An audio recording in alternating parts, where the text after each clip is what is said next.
एक तो short term investing होता है, एक लॉन्ग टर्म इन्वेस्टिंग होता है। शॉर्ट टर्म इन्वेस्टिंग आपको 2 साल 3 साल 5 साल 4 साल के लिए होता है। लॉन्ग टर्म इन्वेस्टिंग होता है मेरे हिसाब से 15 साल के बाद, 15 साल 20 साल 25 साल 30 साल। आपको जब वेल्थ बनाने की बात है ना, जब बड़ा कैपिटल बनाने की बात है, शॉर्ट टर्म में कभी नहीं बन सकता। म्यूचुअल फंड में इन्वेस्ट करने के लिए ना 4 मेजर तरीके होते हैं। पहला होता है जी, ये आप हो और आप किसी एएमसी में डायरेक्ट इन्वेस्ट कर सकते हो। एएमसी क्या होता है? वो म्यूचुअल फंड वाली कंपनी, वो एसबीआई की कंपनी हो सकती है, वो एचडीएफसी का हो सकता है, वो निपॉन का हो सकता है, वो टाटा का हो सकता है। जितने सारे म्यूचुअल फंड वाली कंपनी है जहां पर आपका पैसा जाता है उसको हम कहते हैं एएमसी, एसेट मैनेजमेंट कंपनी या फंड हाउस। आप चाहो तो उसमें डायरेक्टली इन्वेस्ट कर सकते हो। सबके अपने अपने वेबसाइट है। एसबीआई की वेबसाइट पे जाओ, एसबीआई म्यूचुअल फंड के, वहाँ कोई भी म्यूचुअल फंड चुनो, आप कर सकते हो। लेकिन दिक्कत क्या है, चैलेंज क्या है, बात करेंगे अभी। दूसरा एक और तरीका होता है कि आप डायरेक्ट नहीं, ब्रोकर ऐप के जरिए जाओ। ब्रोकर ऐप क्या होता है? ग्रो, जीरोधा, एंजल, ये सब ब्रोकर ऐप हो गए। इनके जरिए आप अपना, ज़्यादातर लोग जो करते हैं, इनके जरिए आप किसी एएमसी में अपना म्यूचुअल फंड बुक कर सकते हो, खरीद सकते हो। तीसरा तरीका होता है कि आप किसी बैंक के जरिए जाओ, किसी भी बैंक, हर बैंक में म्यूचुअल फंड होता है, आप किसी भी बैंक के जरिए कर सकते हो। यहाँ इसके थ्रू आप एएमसी पे जाओ। चौथा तरीका होता है आप किसी एजेंट को पकड़ो, एजेंट या फिर म्यूचुअल फंड कंसल्टेंट या म्यूचुअल फंड डिस्ट्रीब्यूटर आप उसको कह सकते हो। वो किसी वेल्थ मैनेजमेंट वाली कंपनी से जुड़ा होता है, वो एजेंट, वो कंसल्टेंट, और उसके जरिए आप एएमसी में अपना म्यूचुअल फंड करो। ठीक है, चलो थोड़ा डायग्राम से इसको समझा देता हूं मैं आपको। होता क्या है, चलो मैं नोट खोल लेता हूं। अच्छा ये खोला है ना, चलो यहीं कर देता हूं। होता क्या है सर, ये एएमसी है, आपका फाइनल म्यूचुअल फंड होना यहीं पर है। लेकिन इस एएमसी में जाने के कई सारे जरिए हैं। एक तो आप डायरेक्ट चले जाओ, एक कोई ब्रोकर ऐप हो जैसे mutual fund, grow, Zerodha, angel, ये सब, या फिर आप किसी बैंक के जरिए जाओ, ठीक है, या फिर किसी एजेंट के जरिए जाओ। जाना अल्टीमेटली इसी में है। सबसे अच्छा तरीका कौन सा है, हमें करना कहाँ चाहिए? क्या मैं डायरेक्ट अगर कर सकता हूं तो फिर तो मेरा कमीशन वगैरह सब बच जाएगा, फिर तो मुझे इसी में जाना चाहिए। ठीक है, समझाता हूं, बट इससे पहले एक चीज समझिए सर, कि साइकोलॉजी ऑफ इन्वेस्टिंग, बहुत सारे कमेंट आते हैं, लोग पूछते हैं कि सर 20 साल 25 साल 30 साल तक कौन जिंदा रहेगा, कौन इतना लंबा करेगा पैसा, कौन इतना लंबा देखेगा? कोई 2 साल 3 साल 4 साल का तरीका बताओ जिसमें अपना पैसा डबल हो जाए, 3 गुना 4 गुना 5 गुना हो जाए। सर एक चीज समझिए, 2 चीजें होती हैं।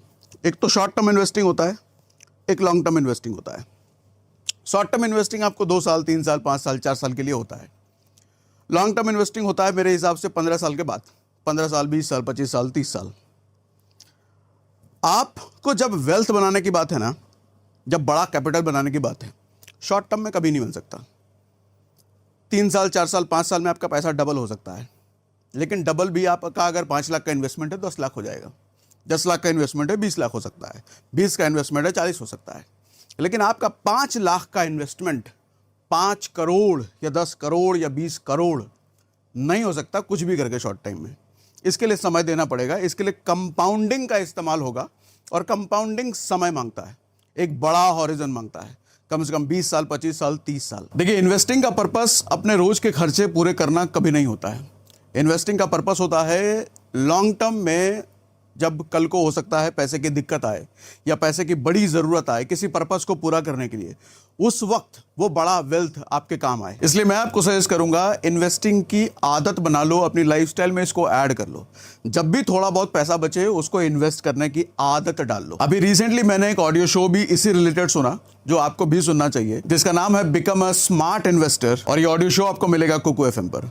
कुकू एफएम इंडिया का लीडिंग ऑडियो शो प्लेटफॉर्म है, जहां 2.5 मिलियन से ज्यादा पेड सब्सक्राइबर्स हैं। अब तक बहुत सारे लोग कुकू एफएम पर अपनी पसंद की ऑडियो बुक सुन भी चुके हैं और बहुत सारा नॉलेज गेन भी कर चुके हैं। लेकिन अभी तक अगर आपने आपने कुकू एफएम पर ऑडियो शोज नहीं सुने तो कुकू एफएम आपको दे रहा है 7 दिन का फ्री ट्रायल। इस 7 दिन के दौरान पूरे प्लेटफॉर्म पर आप कोई भी ऑडियो शो सुन सकते हो बिल्कुल फ्री, जिसमें 5000 शोज शामिल हैं। तो अभी इस सुविधा का फायदा उठाइए और अपने परिवार और अपने दोस्तों को भी बताइए। लेकिन याद रखें 7 दिन बाद सब्सक्रिप्शन स्टार्ट हो जाएगा। ऐप डाउनलोड करने का लिंक हमने डिस्क्रिप्शन और पिन कमेंट में दे दिया है। तो अभी सुने बिकम अ स्मार्ट इन्वेस्टर। तो अब हम आते हैं बैक टू द टॉपिक।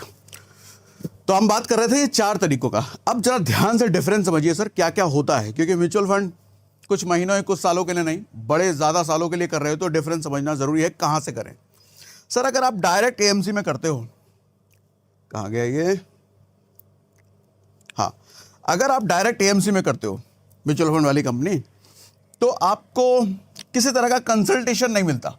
कुछ पूछना है, कुछ समझ नहीं आ रहा, मैंने सही फंड में किया कि नहीं किया, फंड बंद कर दूं, दूसरे फंड में चला जाऊं क्या, ऐसा पूछने का आपको कोई अवसर नहीं है। आप ज़्यादा से ज़्यादा कस्टमर केयर से बात कर सकते हो, लेकिन कस्टमर केयर आपको इन सब चीज़ों में हेल्प नहीं करता है। एक्सपेंस रेशियो ज़्यादा होता है कंपेरेटिवली। आप इसको कुछ इस तरीके से समझो, आपको कोई इंश्योरेंस खरीदना है और आप डायरेक्ट कंपनी की वेबसाइट पर जाके इंश्योरेंस खरीदो, या फिर किसी एजेंट के जरिए आप उन इंश्योरेंस कंपनी तक जाओ, तो एजेंट हो सकता है अपने कमीशन में से कुछ डिस्काउंट आपको दे दे, तो इंश्योरेंस आपको सस्ता पड़ जाएगा। ठीक इसी तरीके से आप डायरेक्ट एएमसी में जाके अगर म्यूचुअल फंड खरीदते हो सर, एक्सपेंस रेशियो ज़्यादा लगता है आपको, ठीक है, मतलब 1% 1.5% हो सकता है ज़्यादा लगे। अच्छा, कोई हेल्प चाहिए तो आप सीधा कस्टमर केयर को अप्रोच कर सकते हो। कंपैरिजन ऑप्शन नहीं होता। कंपैरिजन ऑप्शन कहने का मतलब, आप अगर एसबीआई की वेबसाइट पे जाओ तो आपको सिर्फ एसबीआई के फंड दिखेंगे, एचडीएफसी पे जाओ सिर्फ एचडीएफसी पे दिखेंगे। लेकिन क्या कोई ऐसा तरीका जहां एचडीएफसी के फंड दिख रहे हैं, एसबीआई के भी दिख रहे हैं, बाकियों के भी दिख रहे हैं? ऐसा नहीं होगा। जिसकी वेबसाइट पे जाओगे एक ही कंपनी के अलग अलग फंड दिखेंगे। अच्छा, प्लान जो ये आपको देंगे सर डायरेक्ट प्लान होगा। डायरेक्ट प्लान कहने का मतलब 2 तरह के म्यूचुअल फंड होते हैं, एक डायरेक्ट प्लान होता है, एक रेगुलर फंड होता है। डायरेक्ट फंड में आपका एक्सपेंस रेशियो 1-1.5% कम लगता है, रेगुलर फंड में 1-1.5% ज़्यादा लगता है, ठीक है। अच्छा, अगर आप ब्रोकर ऐप के जरिए जाते हो तो कंसल्टेशन किसी तरह के यहाँ भी नहीं है। एंजल वन, ब्रोकर, जीरोधा, किसी से भी करो, कोई कंसल्टेशन देने वाला नहीं है। एक्सपेंस रेशियो कंपेरेटिवली कम होता है इसमें, क्योंकि ये बड़े ब्रोकर ऐप होते हैं। अब जैसे एंजल वन की बात करो तो एंजल वन के पास बहुत सारे क्लाइंट बेस हैं, तो वो अपने लिए नेगोशिएट करते हैं इन एएमसी वाली कंपनियों से कि भैया हम अगर कस्टमर दे रहे हैं तो उसके लिए थोड़ा कम एक्सपेंस रेशियो देना, तो आपका एक्सपेंस रेशियो कंपेरेटिवली कम पड़ जाता है यहाँ पर। कोई हेल्प चाहिए तो कस्टमर केयर इनके भी होते हैं। अच्छा, कंपैरिजन ऑप्शन बेस्ट पार्ट ये है कि यस, आप जैसे ओप्पो की वेबसाइट पे जाओ तो वहाँ से भी आप ओप्पो के फ़ोन खरीद सकते हो, लेकिन अगर अमेजॉन की वेबसाइट पे जाओ तो वहाँ ओप्पो, वीवो, सैमसंग, एप्पल सब मिलेगा आपको, और सबके फीचर आप कंपेयर कर सकते हो। डायरेक्ट एएमसी की वेबसाइट पे जाओ तो ये ऑप्शन आपको नहीं मिलता, लेकिन ब्रोकर ऐप पे जाओ तो ये अच्छा ऑप्शन आपको मिलता है। आप देख सकते हो कौन फंड 30% दे रहा है, कौन 32, कौन 33, कौन 20% में ठप है।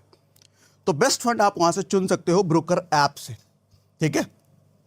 यहां भी आपको डायरेक्ट वाला प्लान ही मिलता है जिसमें एक्सपेंस रेशियो कंपेरेटिवली कम होता है। अच्छा, आप बैंक से भी ले सकते हो, किसी भी बैंक में जाओ आप वहां ले सकते हो, लेकिन ज़्यादातर बैंक क्या होता है वो भी अपने वाले ही बेचेंगे। एचडीएफसी में जाओगे तो वो शायद आपको एचडीएफसी के फंड रिकमेंड करें, एसबीआई में जाओ तो एसबीआई के ही फंड रिकमेंड करें, लेकिन कुछ बैंक ऐसे भी होंगे जो मल्टीपल फंड आपको रिकमेंड करेंगे। लेकिन दिक्कत ये हो जाता है सर कि यहाँ पे ज़्यादा एक्सपेंस रेशियो वाला प्लान या कम एक्सपेंस रेशियो वाला प्लान आपको रिकमेंड कर सकते हैं। डिपेंड्स कि जिस बैंकर से आप मिल रहे हो उसकी मंशा क्या है। वो अलग अलग एएमसी से जुड़ा है, एक ही एएमसी से जुड़ा है, पता नहीं वो किस तरह का है। तो अगर वो अलग अलग जुड़ा है तो अलग अलग आपको प्लान दे सकता है, लेकिन अगर वो एक ही से बैंक का ऑफिशियल है तो आपको उसी बैंक के देगा। तो यहाँ पर देखने वाली बात है। अच्छा, हेल्प अगर बैंकर चाहे तो आपको जब भी कोई हेल्प की ज़रूरत पड़े, कुछ पूछना पड़े, पूछने की ज़रूरत हो, अगर अच्छा बैंकर है, रिलेशन आपके अच्छे बने हैं, उसकी नीयत अच्छी है, तो हो सकता है टाइम टाइम पे आपकी मदद करता रहे, समझाता रहे। लेकिन नहीं तो उसकी मर्जी है, कोई थोपने वाला तो है नहीं। अब जैसे सरकारी बैंकों में आप जाओ, एसबीआई बैंक में चले जाओ तो किसी भी टाइम उनका लंच टाइम ही चलता रहता है। 10 बजे भी लंच टाइम चल रहा है, 4 बजे भी लंच टाइम चल रहा है, ऐसा मीम वगैरह काफ़ी बने हैं, उसके बेस पे मैं बात कर रहा हूँ। कंपैरिजन ऑप्शन नहीं मिलेगा, ठीक है।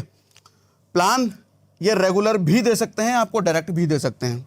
अगर आपको किसी बैंक से ही लेना है कि नहीं मुझे तो भैया बैंक से ही लेना है, मेरा जिद है, मुझे बैंक से ही लूँगा और मैं कहीं से लूँगा ही नहीं लूँगा, तो उनको बोलना डायरेक्ट वाला प्लान दे।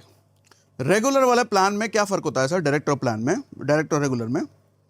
रेगुलर जो होता है ना, अच्छा अभी अगली लाइन में बता देता हूँ ये वाला। नेक्स्ट होता है सर किसी एजेंट के जरिए ले लो। एजेंट कहने से अच्छा मैं इनको कंसल्टेंट कहूँगा, क्योंकि ये कंसल्टेंट का ही काम करते हैं, सिर्फ एजेंट नहीं होते। ये आपको म्यूचुअल फंड की इन्फॉर्मेशन भी देते हैं, सिखाते भी हैं, बताते भी हैं। अच्छा, यहाँ पे सबसे अच्छी चीज़ ये है कि कंसल्टेशन आपको मिल जाता है।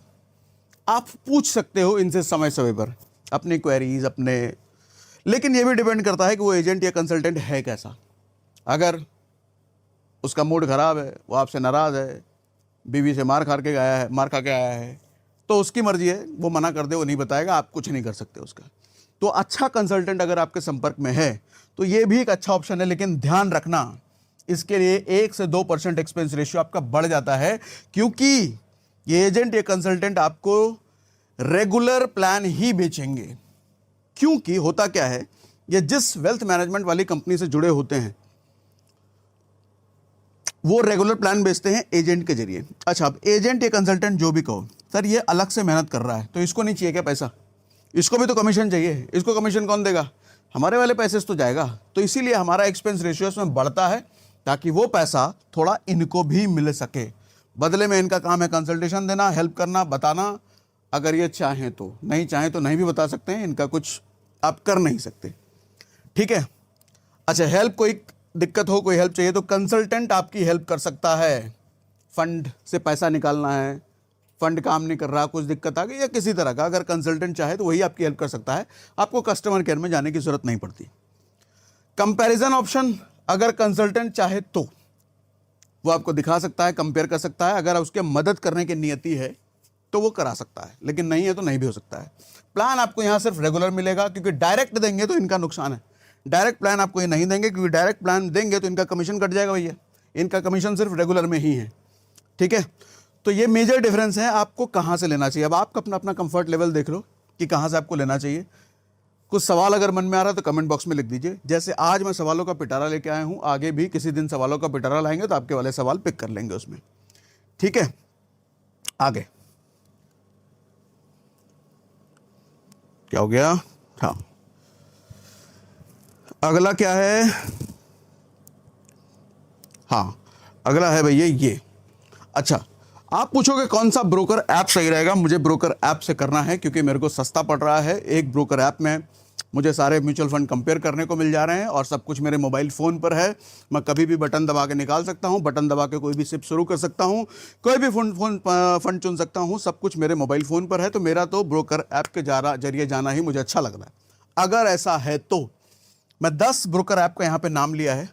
अच्छा, किस हिसाब से 10 लिखे हैं सर?